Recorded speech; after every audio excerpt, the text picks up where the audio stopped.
Talking News. Subscribe, like, share. Hello guys, welcome to the Talking News, and I've got some new information on Savannah Spurlock. You know, I've been pushing this story since the very beginning, the day she was reported missing. And you know what concerns me about this story, guys, is I've already mentioned it before. I feel like there is a huge interest in violent porn that is leading to a lot of these missing women. And they are basically prey out there and they have no idea. And I want to make sure that all ladies, even men, you know that there are people out there who are waiting for the opportunity to pounce on you. And Savannah Spurlock, I believe, is one of those victims. She is a victim of violent porn. I think these guys, there's been many stories. There's a story I'm going to do for you guys, if I don't forget. It was a police officer, and he actually had planned to murder his own wife and eat her. And he got off, but I'll share that later. But back to Savannah Spurlock. She went out to a Lexington bar with a couple of friends. She left her car at the friend's house, rode to the bar in her friend's car. So their friend wanted to leave early. They got in an argument about it. She decided she didn't want to leave when their friend wanted to leave and stayed behind. She stayed till closing, and the last time she was seen was by a garage security camera where she's walking with three men, 2 African American men and 1 white man that you see here. She calls her mom by means of FaceTime, talks to her, promises to be home shortly or later that morning. And when 8:30 rolled around, Savannah's phone just fell off the map. They could not find Savannah. They could not locate her phone. She just disappeared. When the cops were called, they did question these men, and I have other videos. If you want to know the story, you can refer back to those to find out the full story.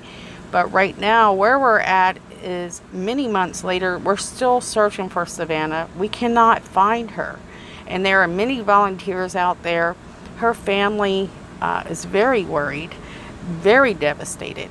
But we do have an update about Savannah's best friend getting more involved, trying to find her best friend. And I'm going to roll that clip for you right now. I just feel like I hear her telling me, like, come find me. Savannah Spurlock says she and Savannah Spurlock are best friends. Nothing's been the same since. She's part of my daily routine. You know, I call her while I'm going to work, when I get off of work, and she's always there. Since January 4th, she has not been. To, you know, let people know that, number one, there's still a reward out there. And number two, if anyone knows anything, feel free to call us. You will remain anonymous.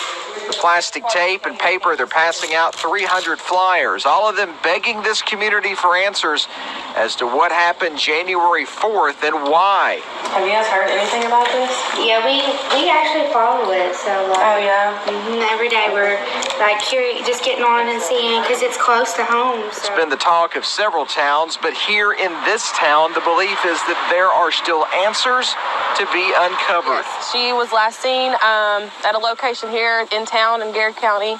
The hopes are, you know, people talk, so the hopes are that somebody can tell us something, especially the neighbors. We're going to send some people out there. For almost 4 months, sadly, few are saying much of anything, at least to tell them where this woman is. I've never in a million years thought that my best friend would have been taken from me at the age of 22. I mean, she still had a whole life in front of her. Richmond City Police continue to investigate this case. Friends of Savannah Spurlock say they do not want the community to believe that this case has grown cold. In Garrett County, Phil Pendleton, WKYT. Now, the family has offered a website to anybody who is willing to give any kind of tips, an anonymous tip of any kind, and not have to face any consequences. They stay anonymous. And I wish that website had worked out for the family, but we've heard nothing. The only thing that we've heard lately is there was a tip that some hikers had found a cavern with a plastic bag they thought was suspicious and a shoe. And so rescue workers actually went out to that site. They investigated, they dropped down into that hole and brought back up the plastic bag and shoe, and it really was nothing. It had nothing to do with Savannah Spurlock whatsoever. Savannah Spurlock also has many volunteers out there, some of them older and even disabled, out there searching on foot, trying to locate this missing girl. And then we have a lot of people that are, are like me. They have been involved with the Savannah Spurlock story since the very beginning, and hoping for some type of a miracle. And sometimes we speculate, we try to figure out, we're wanting to know what happened to Savannah. Some people have some quite interesting stories and speculations as to what happened to her. You can sometimes read in the comments on the Savannah Spurlock videos. You can read their theories there and their ideas of what they think happened to Savannah. Some of them are quite interesting. Now, one speculation I feel might be more as to what happened is that she never even made it to the house. We think possibly that she might have been, they pulled over on the side of the road and had their way with her, the whole group of them, and that's why it's so hard. But then again, maybe not. We're waiting for the affidavit to tell us more. What did they find on the GPS?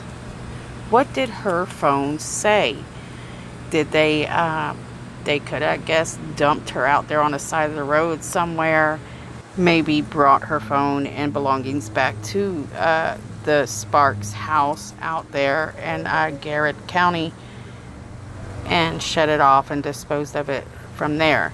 Who knows? It could be anything, because what's shocking is police were on this story so quickly. I don't know how they got away with it.